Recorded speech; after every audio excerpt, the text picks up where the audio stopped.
So my quick tip today, earlier in this week, I was on my phone doing stuff and I came across a few words that I didn't know, and I just touched and hold and up pops a definition.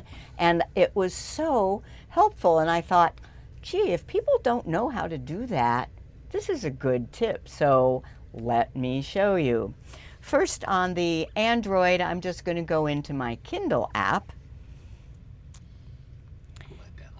and I have it on a page where there was a word, didactic. Where did it go? Didactic. I say, what does that mean? And you just touch and hold on it, and the word gets selected.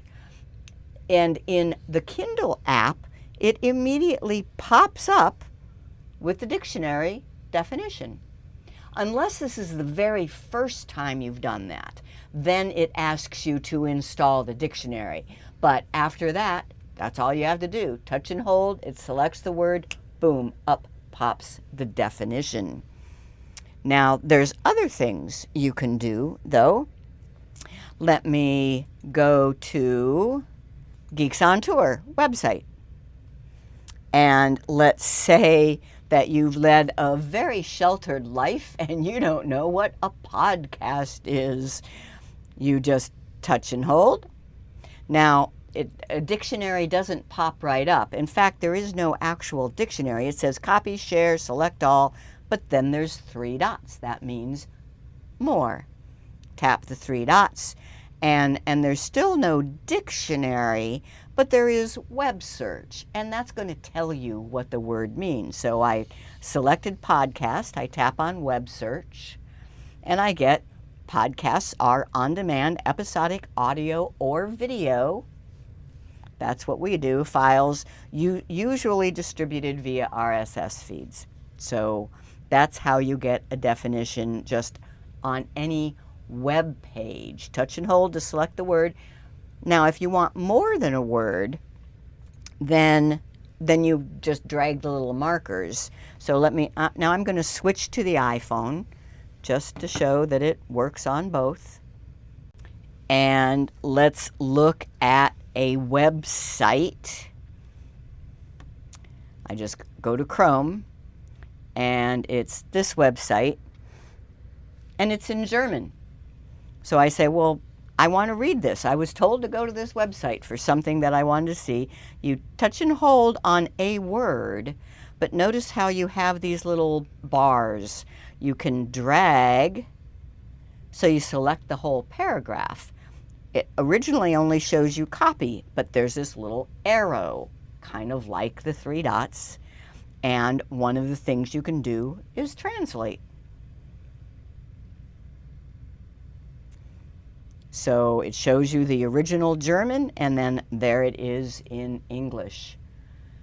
Is that cool or what? I mean, very cool. I mean, throughout our lives, this has been a very difficult thing to do, and now it's just a touch and hold. Now let's do one other. And so acronyms. And I have one loaded up here. LIDAR.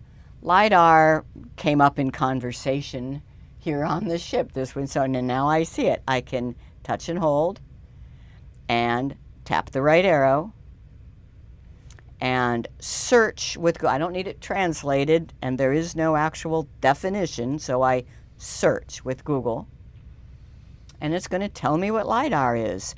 Light detection and ranging. A remote sensing technology, blah, blah, blah. Anything you want to know, your phone is available to tell you about it. Now you can do this on the computer too. So let me show you that. It's just slightly different. I mean, you don't touch and hold when you're on the computer, right? So let's go to that German website. And what you do is double click. Double click selects a word, or drag across selects multiple words. So either way, whatever you're doing, and then you have to right-click on the selection, and you get all those same choices. So translate selection to English, and you get the translation that pops up. So that is my quick tip, how to use your phone or your computer to find what things mean, even if they're in a foreign language.